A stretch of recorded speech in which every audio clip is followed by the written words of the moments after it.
दोस्तों, आज की कहानी है पहले पेट पूजा फिर काम दूजा। रीना का फ़ोन आया था।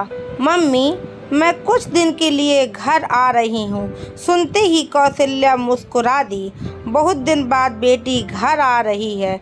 अब कुछ समय तक उसके साथ बैठकर बातें किया करेंगे। जब से बच्चे बाहर चले गए तब से मन ही नहीं लगता।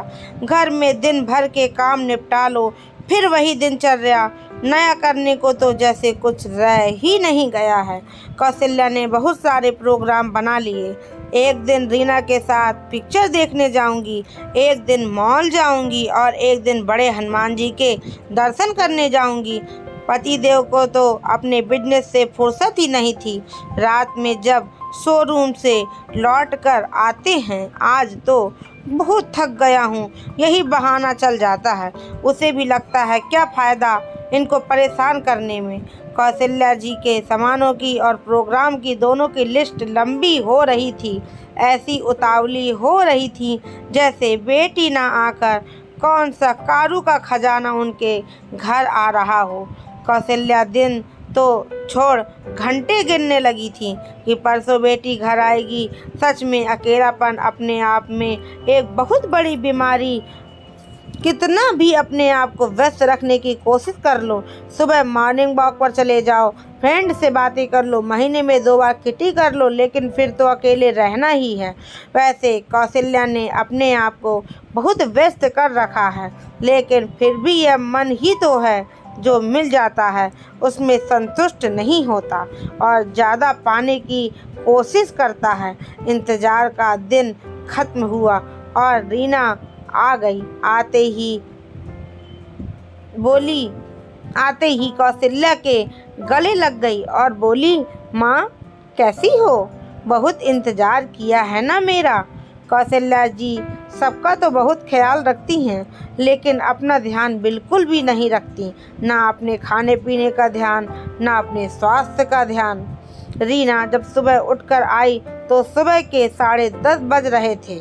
आदेश जी दुकान पर जाने के लिए तैयार थे।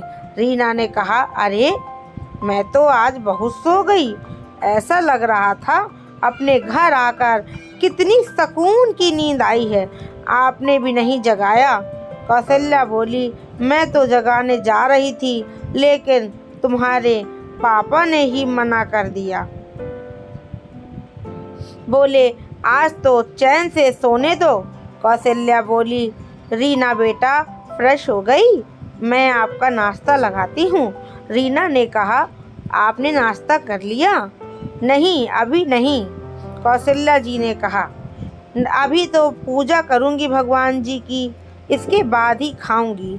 रीना ने कहा, माँ भगवान जी ने मना किया है बिना पूजा के खाने के लिए। अब आप भी अपने आप को बदलो। 10:30 बज रहे हैं और आपने अभी तक नाश्ता नहीं किया। आप अपने स्वास्थ्य के साथ इतना बड़ा खिलवाड़ कैसे कर सकती हैं? रीना बोली, मम्मी सुबह चाय के साथ 2 बिस्कुट ले लिया करो या फिर एक फल ले लिया करो, कुछ तो खाया करो। आदेश जी बोले, मैं 1000 बार समझा चुका हूँ, लेकिन इनकी समझ में नहीं आता। आपकी मम्मी बहुत जिद्दी हैं, देखना किसी दिन चक्कर खाकर गिर गई तब समझ में आएगा। कौशल्या जी ने कहा, शुभ शुभ बोला करिए, ऐसा क्यों कह रहे हैं? रीना ने कहा, मम्मी पापा बिल्कुल सही कह रहे हैं। आप अपने आप को धोखा दे रही हैं, अपने स्वास्थ्य को धोखा दे रही हैं। और पता है, अगर आप बीमार पड़ गई तो कोई करने नहीं आएगा। फिर आप कहेंगे कि समय रहते सबकी बात मान ली होती। मम्मी आइए बैठिए, मैं और आप दोनों पहले नाश्ता करेंगे, इसके बाद आप और मैं कोई दूसरा काम करेंगे। कौशल्या जी ने कहा, और मेरी पूजा? और आप दादी की बात भूल गई? दादी तो हमेशा ही कहती थी, भूखे भजन न होए गोपाला, यह लो कंठी यह लो माला। मम्मी जब दादी ने कोई नियम नहीं बनाया तो आप यह सब क्यों करती रहती हैं? सारे काम करो, पूजा करो, लेकिन अपने स्वास्थ्य का भी ध्यान रखें। ठीक है मेरी माँ, कौशल्या जी ने कहा। लाओ नाश्ता दे दो, क्योंकि तुम तो मानने से रही।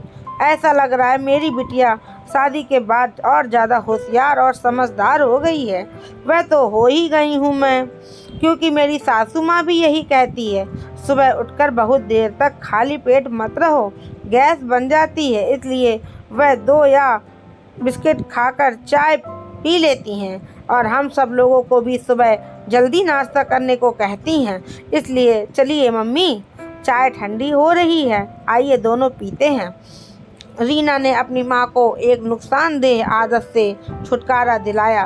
दोस्तों, आपको मेरी ये कहानी कैसी लगती है? अगर आपको मेरी कहानी थोड़ी सी पसंद आए तो प्लीज़ मेरे चैनल को सब्सक्राइब करिए, लाइक करिए, शेयर करिए, कमेंट में बताइए आपको मेरी कहानी कैसी लगी। आप तो दोस्तों सब्सक्राइब नहीं करते तो प्लीज़ मेरे चैनल को सब्सक्राइब कर लिया करिए। सब्सक्राइब करने में कोई पैसे नहीं लगते हैं। तब तक के लिए जय हिंद, वंदे मातरम।